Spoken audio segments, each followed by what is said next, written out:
За энэ бол одоо Danfoss Permin SL110 автомат удирдлагын самбар байна. Одоо энэ самбар дээр харагдаж байгаа температур болон ямар тавилаар тавьсан харагдаж байна. Температур нь 22 буюу өрөөний температур 22 градусаар тавьсан байна. Тавилан комфорт буюу халамжтай үеийн тавил дээр тавьсан байна. За энэ энтер төвчдөр байхаар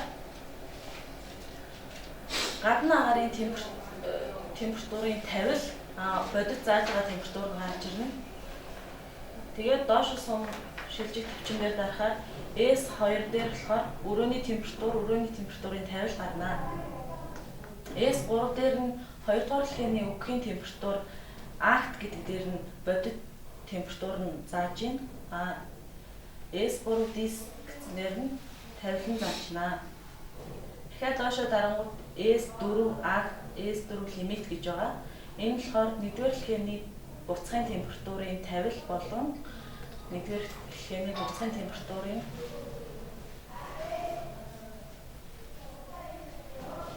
зааж байгаа температур нь гарч ирнэ.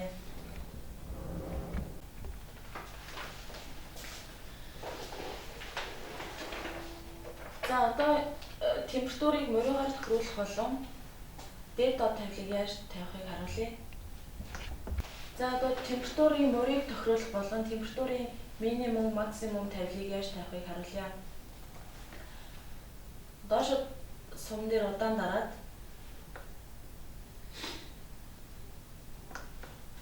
плот температур гарч ирнэ. Плот температуртойгоо энтер дарж ороод температурын морийг нэмэх хасгаар тохируулна. Үйлдвэрийн тавилан нь бол 1.8-аар тавьдаг байгаа. Ерөнхийдөө ихэнх тохиолдолд 1.1-ээс 1.8-аар тохируулна. За одоо энэ үнийг 1.5-аар тохируулъя. Тэгээд энтер дараад буцчихна. За доод тавилыг тавихдаа доошо сумаараа доод тавил руу орно. Доод тавил одоогийн байдлаар 10 Цельсиус. Үүнийг тохируулахын тулд нэмэх хасгаар тохируулна. За доод тавилыг 45-аар тохируулъя.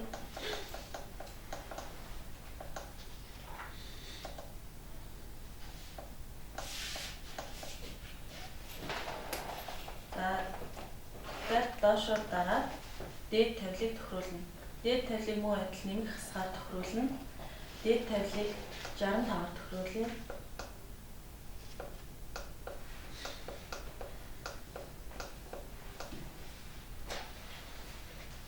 За ингээд плот температураас энтер дараад гарчна.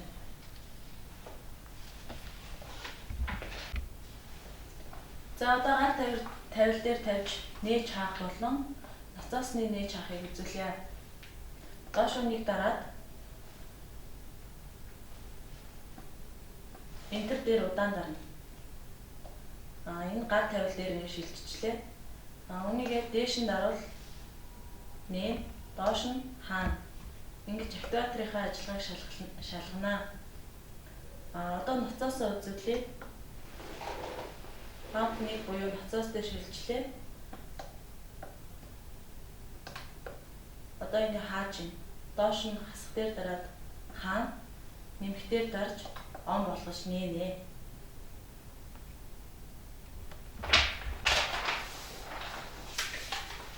За одоо 1-р дэлхийний буцахын температурыг яаж тохируулахыг заая.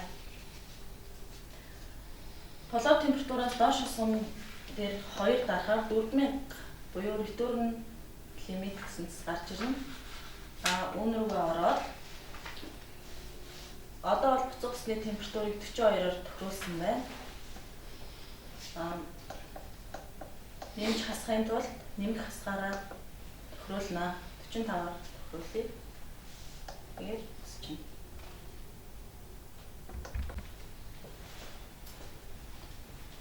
За халаалтын програм дээр одоо энэ маань ажиллаж байгаа.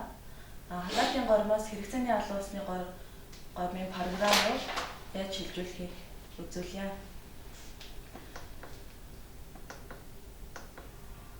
За аппликейшн буюу 7000 цэс рүү орно. Яг доош нь дараад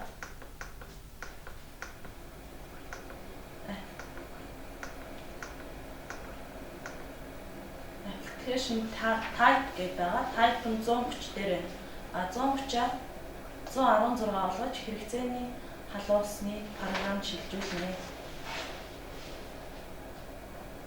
Тэгээд доошо төвчид удаан дарж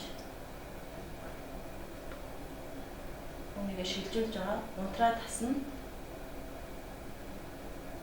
Энэ ESL компорт 110 хэрэгцээний халуусны 116 програмд ингэ шилжсэн байна.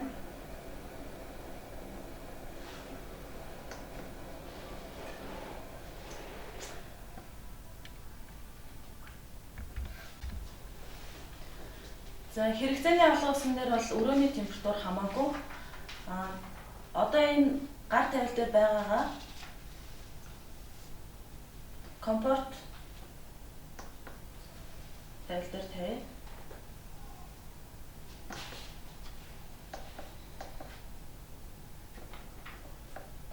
За энд харагдаж байгаа 50 градус болохоор хэрэгцээний халуусны тавил байгаа. Хэрэгцээний халуусыг тавилыг тавихдаа энэ дэлгэцнээрээс шууд удирдана. Тэхийн тулд нэмэх хасгаар удирдах юм. Хэрэгцээний халуусыг 60 градусаар тохируулъя. Доош нь 55 дээр гэх мэтчлээ ингэж хэрэгцээний халуусыг тохируулна.